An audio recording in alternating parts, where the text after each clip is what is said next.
Decimal multiplication. Team C, problem set 1. This is for a 5th grade classroom. Problem 1. 5 times 0.36. A word problem that represents this equation is 1 pound of candy costs 0.36. Tim wants to buy 5 pounds of candy. How much will Tim's 5 pounds of candy cost? One way we can solve this problem is by using an illustration. 1 pound of candy costs 36 cents, but Tim wants to buy 5 pounds of candy.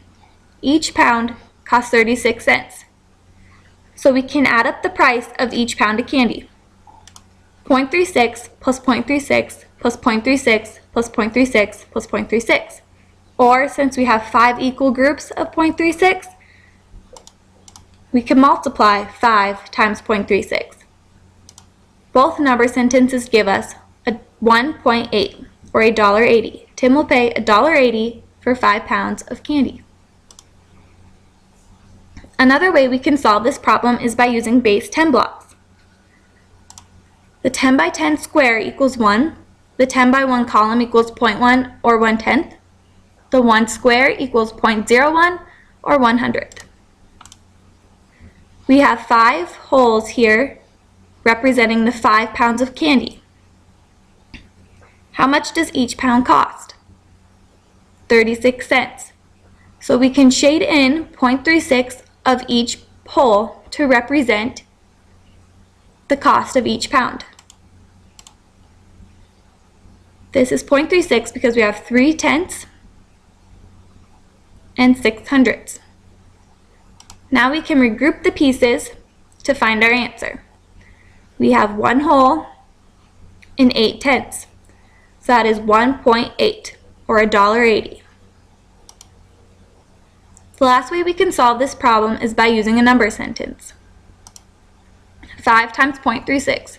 We can break 0.36 up into 2 separate pieces for easier multiplication.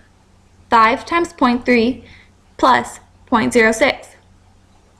We can use the distributive property to multiply 5 times 0.3 and 5 times 0.06. Tim will pay $1.80 for 5 pounds of candy.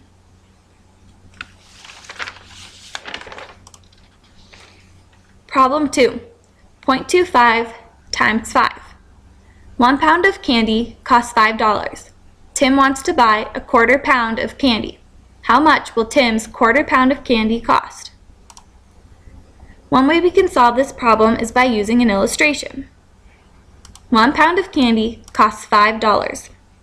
Tim only wants to buy a 1/4 pound, so we can break the pound up into 4 pieces.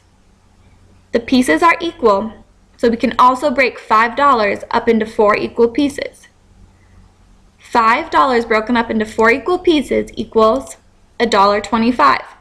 So Tim will pay $1.25 for a 1/4 pound of candy.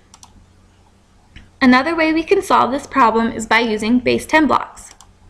Again, the 10 by 10 equals 1, the 10 by 1 equals 0.1 or 1/10, and 1 square equals 0.01 or 1/100th. We have 5 holes to represent the $5 for 1 pound. Tim only wants to buy a 1/4 pound, so we can shade in a 1/4 of each hole to represent how much Tim will be paying for. So we have colored in 2/10 and 1/2 of a tenth to represent 0.25. Now we can regroup the pieces and find our answer. We now have 1 whole and 2/10 and 5/100. This is equal to 1.25 or $1.25.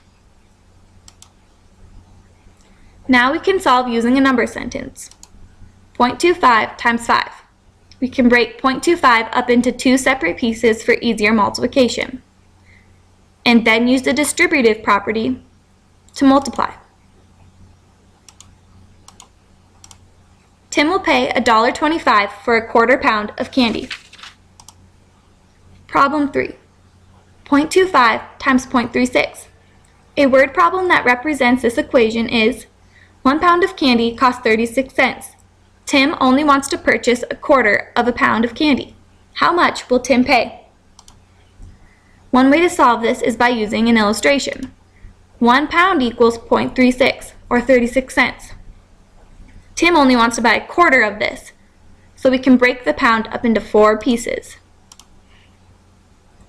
Since the pound is broken up into 4 equal pieces, we can also break 36 cents up into 4 equal pieces, which is 9 cents. Tim will pay 9 cents for a quarter pound of candy. Now we can use the base 10 blocks to solve. Again, the 10 by 10 equals 1, 10 by 1 equals 0.1, or 1/10, and 1 square equals 0.01, or 1/100. This rectangle represents 0.36. We have 3/10 and 6/100. We want to break the rectangle up into quarters. There are 12 pieces, so when we break it into quarters, we will take 3 rows. We are left with 9/100. Tim will pay 9 cents for a quarter pound. Lastly, we can use a number sentence to solve. 0.25 times 0.36. Again, both of these numbers can be broken up for easier multiplication. 0.25 plus 0.05 times 0.3 plus 0.06. We can use a distributive property again.